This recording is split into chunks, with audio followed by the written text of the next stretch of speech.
Hi again, it's Jason from Fraser Valley Rose Farm. Today I wanted to talk to you about watering your roses and most importantly, why it's necessary to keep a good consistent supply of moisture for your roses all the way throughout the year. Many of my viewers have asked me the question, why is it that the first blooms that come off my roses in the spring are the largest and the best, and then after that it seems like it peters off throughout the season?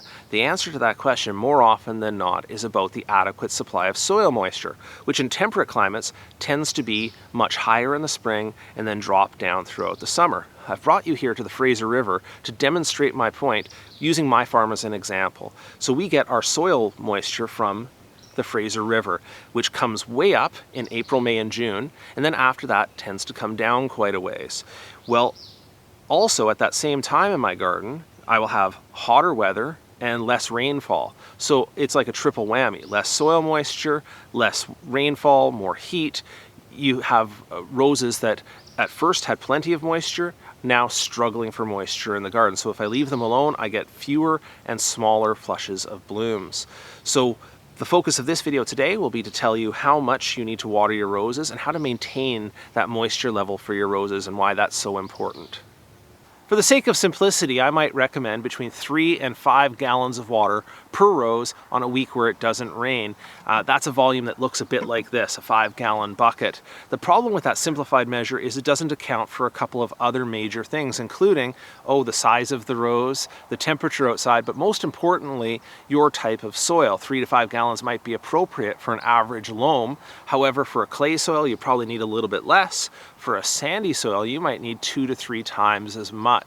Now, to moderate that usage of water, it's important to use a mulch, an organic mulch like wood chips, to maintain more moisture in your soil. Let me show you real quick here. While it can look like the surface of that wood mulch is very dry, what I want to show you is that if I just pull away a little bit of that mulch, you can see that the soil is maintaining quite moist underneath there. That's indicative of the protective effects of that mulch, whereas the surface of your soil could dry out very easily if not covered. This, with the wood mulch, actually protects the soil moisture. What it also tends to do over time is improve this soil underneath here. It adds organic matter to the soil, and so that makes it moisture retentive as well. Now, when it comes to roses, I prefer to take this wood mulch off and replace it every year, because by that point you've had leaves of the rose drop down on it, and that can carry over fungal disease from one year to the other. But out here in the perennial bed, I just leave it down and add to it each year. And I can't stress enough the importance and how easy this will make it to maintain moisture in your soil. You can do other things like compost or manure or other mulches, hay or straw. For my money and for how long it lasts, wood mulch is the right answer for me.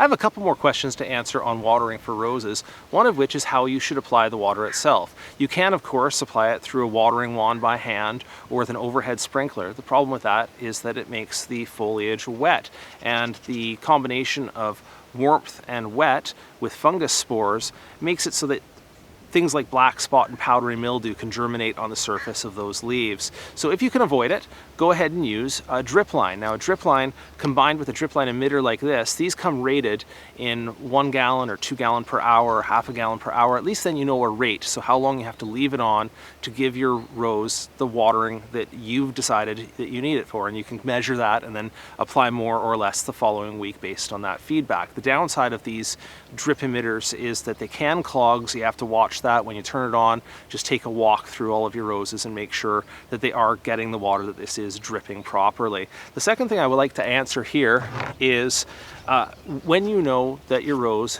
needs water, I guess how to know if it's getting enough or getting too little. In a pot, that's very easy. I'm going to refer you back to the video I made on how to tell or why your rose leaves are turning yellow, and I have some close-ups in that one. I maybe include some of those here, but it's much easier on a potted rose like this to tell. You can tell by the weight. You can also just flip it out of its pot very quickly and see that the soil moisture, it's nice and consistent from top to bottom, so that's getting the moisture it needs. In the ground, it's much harder to tell, so you do have to look for those signs like yellowing leaves sort of midway down, or brown edges midway down on the plant, and I'll show you some examples of that here now. All right, I hope that answers some of your questions on how to water your rose for its very best performance. If you have any questions or comments about that, please drop those down below the video and I'll see what I can do to help. Thanks.